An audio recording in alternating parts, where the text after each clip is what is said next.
예, 제 음성 잘 들리실까요? 네, 괜찮나요? 네. 예, 감사합니다. 먼저 다니엘서 7장 9절과 10절에 있는 말씀을 제가 봉독하겠습니다.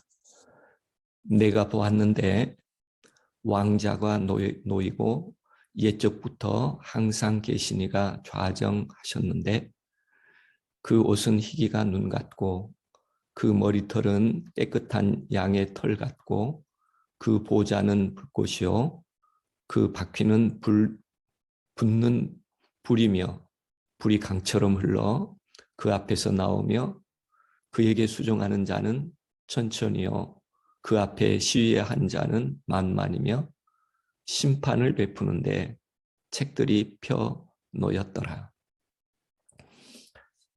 어제는 제가 좀 시간을 길게 사용해서 나눔의 시간이 없었습니다. 죄송하게 생각하고요. 오늘은 조사 심판이라고 하는 이 주제에 대하여 각시대 대쟁투 28장입니다. 가능한 짧게 요약을 해보려고 합니다. 조사 심판은 이 교단 내외에서 많이 논란이 되는 주제이기도 합니다. 첫 번째는 일반적으로 개신교에서 조사 심판이라는 말이 성경에 없는데 이 교회는 이 성경에 없는 말을 만들어서 가르친다. 이렇게 부정하려고 하는 성경이 있지 않다. 조사심판이란 단어 자체가 그렇게 설명하기도 합니다만 일반 개신교에서 삼위일체라는 말도 성경에 직접 없는 말이죠. 조사심판처럼. 그러나 삼위일체 하나님의 존재가 성경에 명료히 기록되어 있기 때문에 이해하기 쉬운 용어로 삼위일체라는 말을 사용하는 것처럼 이 조사심판이라고 하는 이 용어도 분명히 성경에 있고 성서적이기 때문에 이해를 위하여 사용하는 표현이고요. 또 한편에서는 하나님은 사랑이시고 십자가에서 모든 인류의 죄를 다 용서하셨는데 또 그것을 죄를 다시 살펴본다는 게 하나님의 품성을 왜곡시키는 거다. 조사심판은 없다. 오직 십자가의 희생과 공로와 은혜로 우리가 구원을 얻는 것이다. 이렇게 주장하면서 조사심판을 하나님의 품성을 왜곡하는 것이다. 잘 몰라서 하는 말이다. 이렇게 표현하기도 합니다. 그러나 성경에 하나님의 자비의 측면을 강조하는 것도 중요하지만 하나님의 공의의 측면을 가리고 마치 없는 것처럼 하는 것도 성서적 사실을 왜곡시키는 일이라고 말할 수 있겠습니다. 그래서 오늘은 짧은 시간이지만 조사심판이 성서적인가, 그리고 조사심판은 어떤 목적이 있는가, 그리고 우리는 심판의 시기에 무엇을 해야 하는가, 이 세 가지로 간단하게 요약해서 조사심판이라는 주제를 이해해 보려고 합니다. 가능한 대로 육하 원칙에 따라서 제가 재구성해 보았는데요. 첫 번째는 누가 심판을 하는가 하는 내용입니다. 성경은 옛적부터 항상 계시니 아버지 하나님께서 심판자이시다라고 얘기합니다. 심판을 주재하시는 분은 만물의 근원이시며 모든 법칙의 근원이 되시는 하나님이시다. 하나님께서 심판자로 계시죠. 그리고 성경에는 인자 같은 이가 하늘 구름을 타고 와서 옛적부터 항상 계신 이에게 나와 그 앞에 경배되매, 인도되매라고 소개하고 있습니다. 다시 말하면 중보자로서의 봉사를 말씀하시지만 그 심판하시는 일을 옛적부터 항상 계신 하나님 아버지 앞으로 나아간다. 이 심판의 개념을 소개하고 있고 심판자가 누구인가 하는 부분을 설명하고 있는 말씀입니다. 언제 조사 심판이 이루어지는가?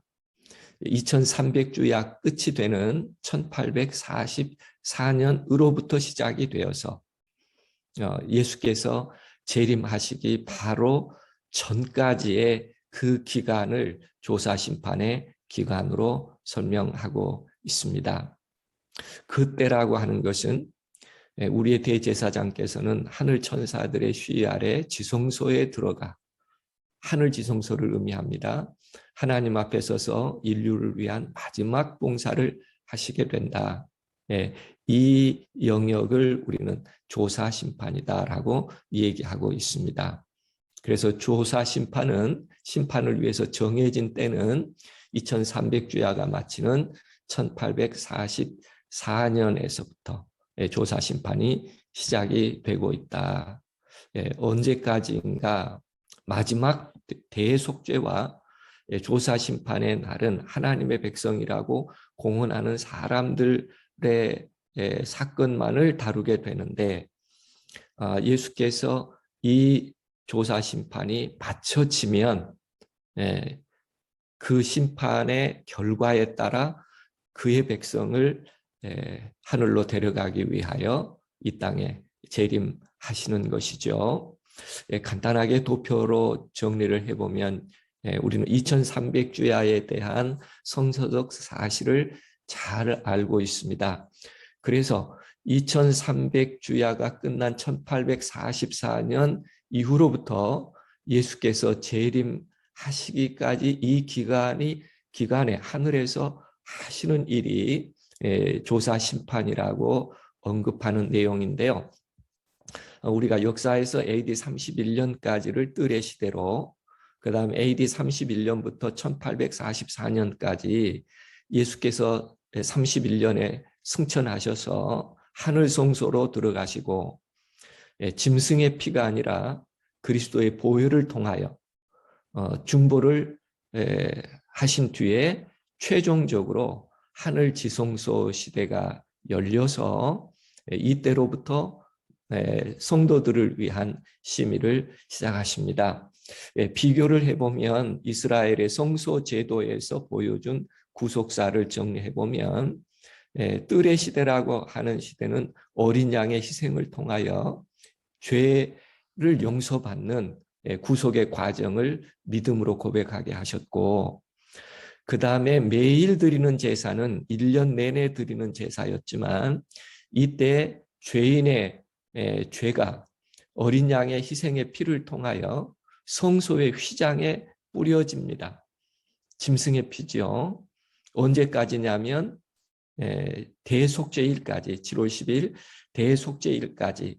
그러면 대속죄일 하루 동안에 이 피는 성막에 뿌려지지 않고 시온자에 뿌려지고 최종적인 심판을 기다립니다. 지파 가운데 죄가 있으면 흉패에 나타나죠. 어느 지파에 죄인이 있다. 제비 뽑아서 그 죄가 완전히 소멸되면 제사장의 어깨에 있는 운림과 둔림으로 빛을 통해서 온전히 이스라엘이 정결해졌다고 하는 응답을 받은 후에 대제사장은 성소 밖을 나와서 온 백성이 거룩하다고 하는 선언을 하게 되고, 이때 드렸던 그 희생 제물은 염소였는데 선별된 염소 아사셀을 통해서 부활한 성도들과 함께 살아있는 구원받은 성도들은 하늘에서 천년기를 지내게 되고, 이때에 아사셀 염소를 광야에 보냄으로 그가 죽게 되는 것을 천년 후에 죄와 루시퍼의 완전한 소멸을 상징하고, 그 후에 새 예루살렘과 함께 구속받은 모든 백성들은 이 땅으로 다시 내려와 영원한 에덴에 처음 창조했을 때의 영원한 생명과 영원한 의를 회복하여 영원한 생명의 삶을 얻게 한다고 하는 것이죠. 여기서 중요한 이 조사 심판의 기간에 중요한 게 뭔가, 그리스도의 의를 받아들이고 참된 회개를 경험하는 것, 죄의 용서를 받는 것, 이게 조사 심판에 행하는 아주 중요한 개념이라고 말씀드릴 수 있겠습니다. 그래서 조사 심판과 죄의 도말은 주님의 재림보다 먼저 이루어지는 것이죠. 1844년로부터 시작해서 예수께서 재림하실 때까지, 그리고 조사 심판이 마치면 그리스도께서 오실 것이다. 그리고 그분께서는 그때에 그 조사 심판의 기간 동안에 모든 사람에게 행위대로 갚아 주실 것이라고 약속하고 있습니다. 어디서 이루어지는가? 예수님께서는 중보자로서 그들을 탄원하고자 하나님 앞에 나타나실 것이라고 얘기하고 있는데요. 그리스도께서는 참것의 그림자인 손으로 만든 성소에 들어가지 아니하시고 오직 참 하늘에 들어가사 이제 우리를 위하여 하나님 앞에 나타나셨다. 이 하나님 앞이라고 하는 것은 하나님의 보좌입니다. 우리가 하나님의 심판대라고도 설명하고요. 이것은 상징적인 의미로 하늘 지성소를 상징하고 있습니다. 하나님의 보좌라고 하는 곳은 곧 심판대와 같은 곳이라고 말씀드릴 수 있겠습니다.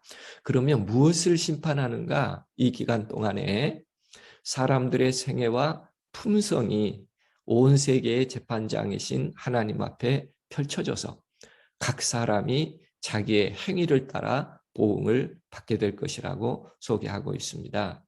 다시 말하면 이 땅의 모든 사람들이 어떠한 생애를 살았는가, 그리고 어떠한 품성을 소유했는가, 반복적으로 얘기하죠.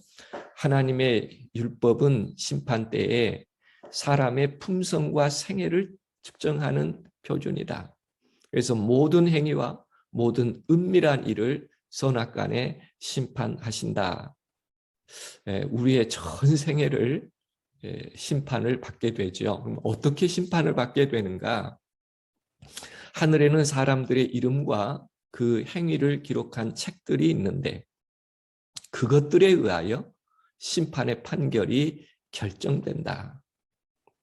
다니엘은 이렇게 말하죠. 심판을 베푸는데 책들이 펴 놓였더라. 무릇 책에 기록된 모든 자가 구원을 얻을 것이라고 얘기하고 있습니다. 첫 번째는 생명의 책이 있습니다.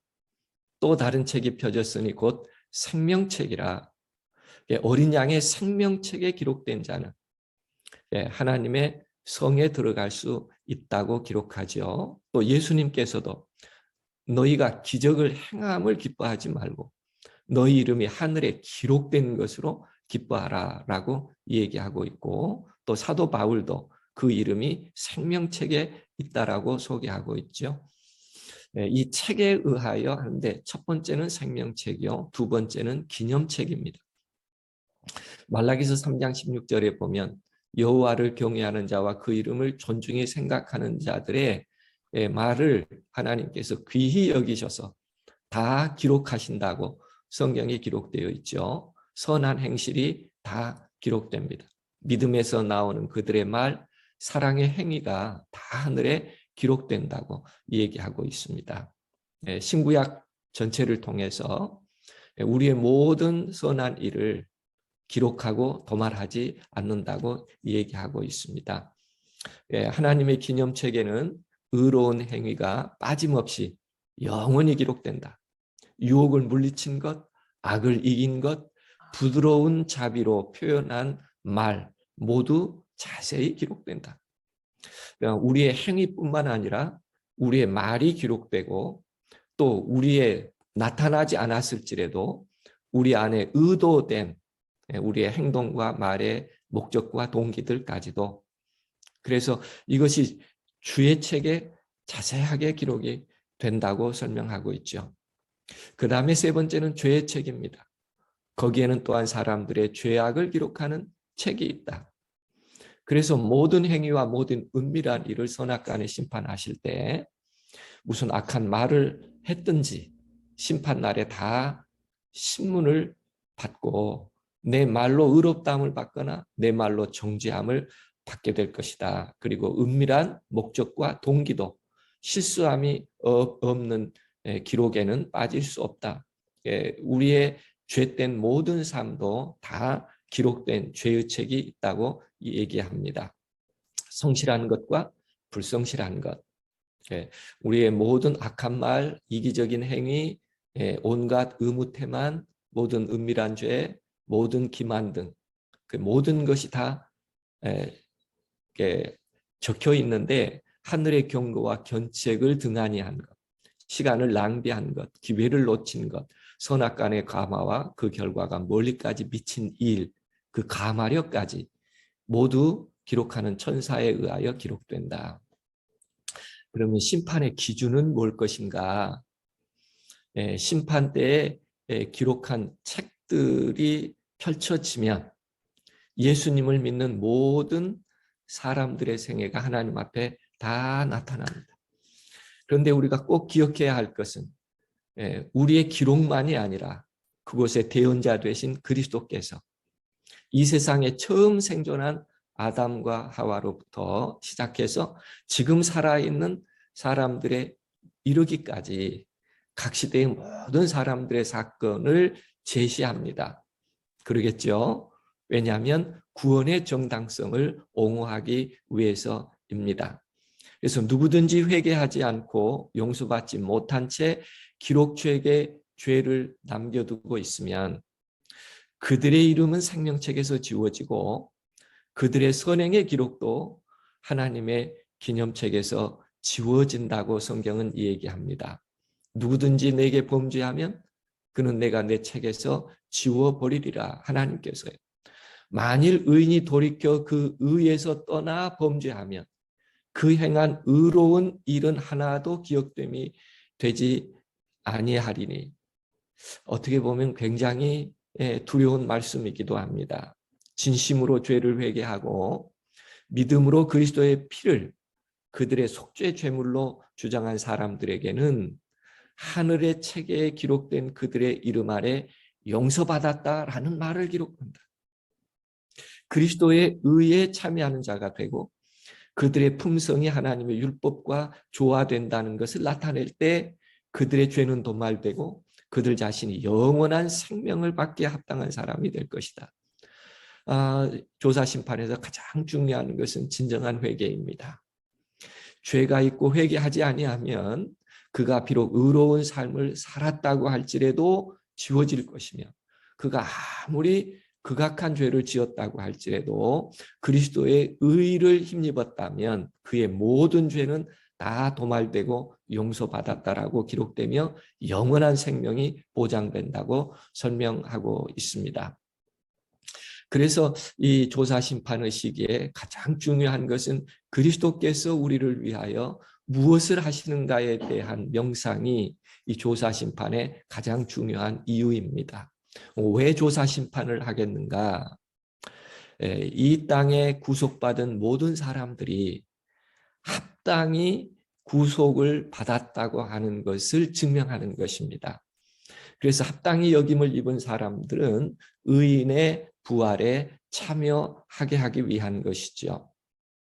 다시 말하면 생명의 부활로 일어나는 약속을 보증해 주는 시간이 이 조사 심판이라고 하는 기간이라고 하는 것 우리가 이해할 수 있습니다. 다시 말하면 죄된 인간이 하나님의 보혈로 말미암아 구속의 은혜와 영원한 생명을 죽을 수밖에 없었지만 이제는 영원히 산 생명, 그분의 생명이 내 안에 있다는 것을 믿게 하기 위한 것이고 그것을 확증해 주는 것이죠.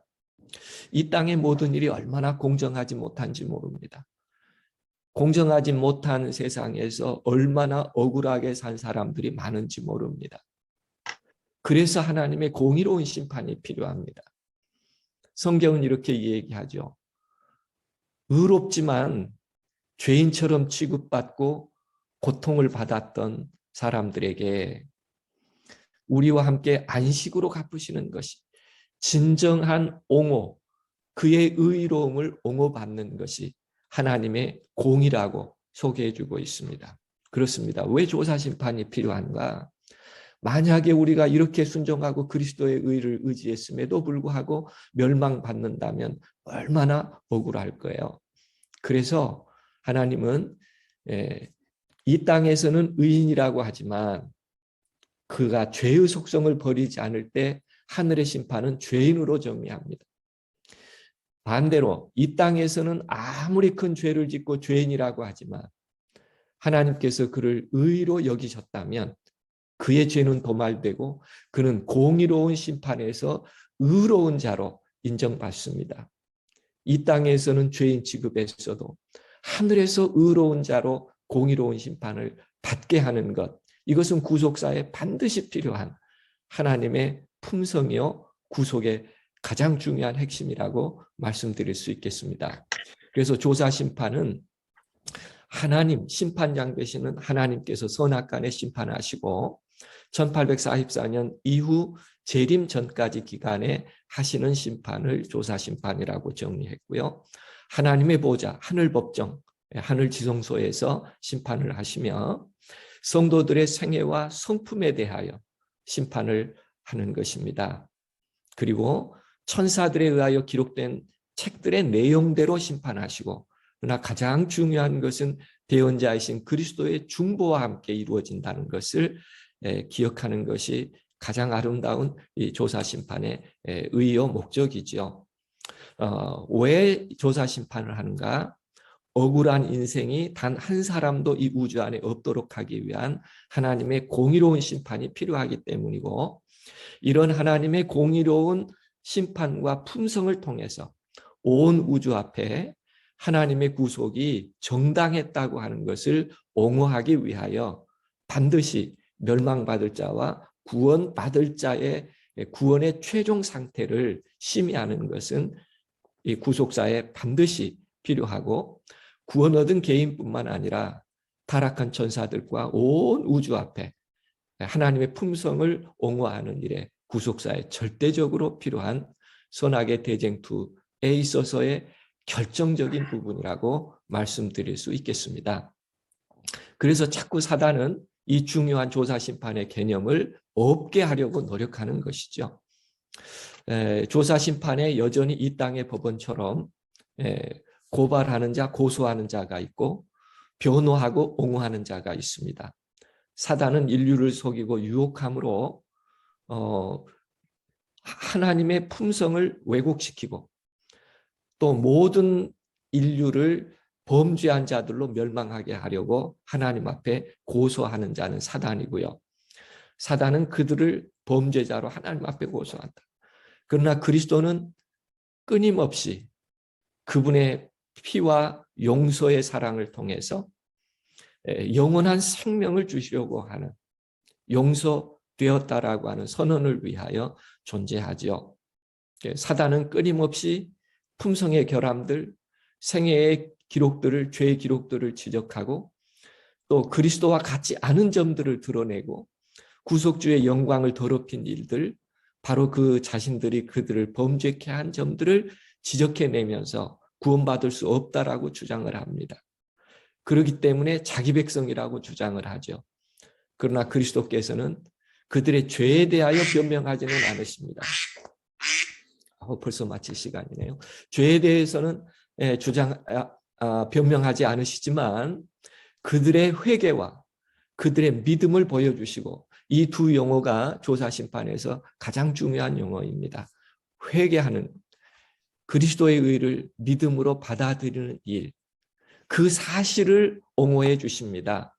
그게 그리스도의 구속의 옹호라고 말씀드릴 수 있겠습니다. 예수님께서 상한 손을 보이시면서 내가 그들을 향하여 그들의 죄를 내가 대신 지었다고, 그리고 그들은 용서받았다고 하는 것을 소개하고 선언해 주시지요. 그리고 우리에게 의의 옷을 입혀주십니다. 그리고 우리의 이름이 생명책에 기록됐다고 하는 것을 증명해 내시지요.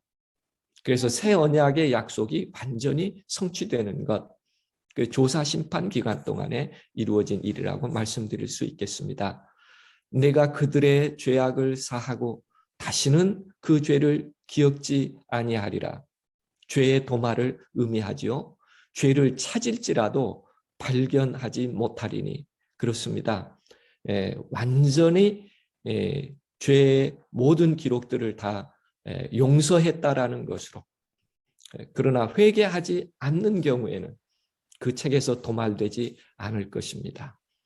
그러므로 우리가 매일마다 죄에 대한 진정한 고백과 용서를 경험하는 것이 우리의 믿음에 매일마다 있어야 할 성화의 경험과 함께 꼭 필요한 경험이라고 말할 수 있습니다. 우리는 하나님의 용서하시는 전적인 사랑과 은혜를 믿어야 할 텐데 이 땅의 어떤 정복자도 주님께서 용서했다고 하는 기록을 바꿀 수 없다고 소개하고 있습니다. 얼마나 확실한 보증자요 또 중보자이신지. 그러나 우리는 어떤 영역에 대한 회개를 해야 할 것인가, 우리의 시간 또 우리의 사용했던 음성들, 기록들, 우리의 재물들, 우리의 가마력들, 또 우리 주변의 사람들에게 우리가 어떠한 일을 행하였는지, 또 거룩한 말씀의 보관자로서 우리는 진리를 잘 수호하고 또 증거했는지, 이 모든 것들을 다 정리하실 때 그럼에도 불구하고 하나님의 사랑은 내가 용서했다고 하는 그 사랑을 믿는다고 고백하는 일을 통해서 또 하나님께서 입혀주시는 사랑을 통해서 우리 모두는 다 온전한 구원을 경험할 수 있을 것입니다. 그래서 하늘의 안목에서 볼 때에는 사랑만이 가치 있는 행동으로, 또 우리가 그렇게 사랑하는 일을 통해서 아무리 작은 것일지라도 하늘은 기억한다라고 얘기하고 있습니다. 마태복음에는 냉수 한 그릇 준 것도 하나님께서 잊지 않겠다고 기록해 놓고 계시죠. 그래서 우리의 죄된 삶보다는 우리가 회개와 함께 아름다운 사랑의 삶을 실현하는 것이 이 기간에 가장 중요한 일이라고 말씀드릴 수 있겠습니다. 그리고 또 하나 가장 중요한 것은 이제 믿음입니다. 우리의 행위에 집착할 것이 아니라 그리스도의 의에 집착하는 것이죠. 그리스도의 중보에 끊임없이 우리의 믿음을 의탁하는 것입니다. 그것이 우리로 하여금 담대하게 휘장 안으로 들어가는 경험을 소개하고 있는 것이죠. 인류의 구원은 하늘에서 무한한 값을 치르고 완성된 것에 대하여 우리는 끝까지 믿음으로 받아들이고, 우리가 어떠한 죄와 잘못이 있을지라도 우리를 사랑으로 받아주시는 그리스도의 사랑이 있는 한, 그분의 사랑이 영원히 존재하는 한 우리도 영원한 생명을 얻을 수 있는 존재가 된다는 것, 그리고 그분의 진정한 중보가 하나님 앞에 상달될 수 있다는 믿음을 갖는 일이 이 조사심판 기간에 우리들에게 가장 중요한 것이라고 설명하고 있지요. 아무도 자기 결점을 고칠 수 없다고 생각해서는 안 된다. 하나님께서는 그것들을 이길 믿음과 은혜를 주신다. 이 사실을 믿고 성령의 은혜를 의탁하며 죄로부터 자유할 수 있는 삶을 우리가 찾아야 할 것 같습니다. 조사 심판에 대한 이해에서 만약에 예수님의 십자가의 구속으로만 모든 것이 이루어졌다 이렇게 주장한다면 성서의 구속사의 청사진의 일부분만 이해한 것입니다. 다시 말하면 지상에 있어서의 성소 제도에 있어서도 죄가 용서되는 것은 언제냐면 내가 희생제물로 죄를 전가했을 때가 아니라 그 짐승의 피는 1년 내내 휘장, 매달리신 그리스도를 상징한 성소와 지성소 사이의 휘장의 뿌리입니다. 거기에 1년 내내 옮겨져 있죠. 우리의 죄가 매일 드리는 제사를 통해서, 죄의 고백과 회개를 통해서 거기에 옮겨져 있습니다. 그러면 언제 이 죄가 도말되는가? 지성소에서 두 염소를 잡아서 한 염소의 피를 가지고 온 이스라엘의 죄에 대한 속죄를 지성소에서 대제사장이 대속죄일에 할 때에 이스라엘의 모든 백성은 진영에서 뭘 했습니까? 진정한 죄의 고백과 회개를 했죠.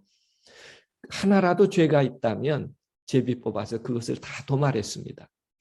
그렇게 한 다음에 이스라엘이 온전히 성결해졌을 때 남은 한 마리 염소, 아사셀 염소에게 죄를 위임하고 광야로 보내서 죽게 됐죠. 이것이 죄의 소멸입니다. 그러므로 십자가에서만 구원 얻었다고 하나님의 사랑만이 모든 것이라고 주장하는 것은 하나님의 공의를 왜곡되게 설명하는 것이고, 이 대속죄일에 있었던 이 조사 심판의 일은 여전히 구속사의 마지막에 있게 됩니다. 우리는 유월절의 모형에서도 그렇죠. 어린 양을 잡은 것만으로, 양을 잡았다는 것만으로 생명이 보장되지는 않았습니다. 반드시 그 피를 좌우 문설주와 임방에 바르는 일이 필요했죠.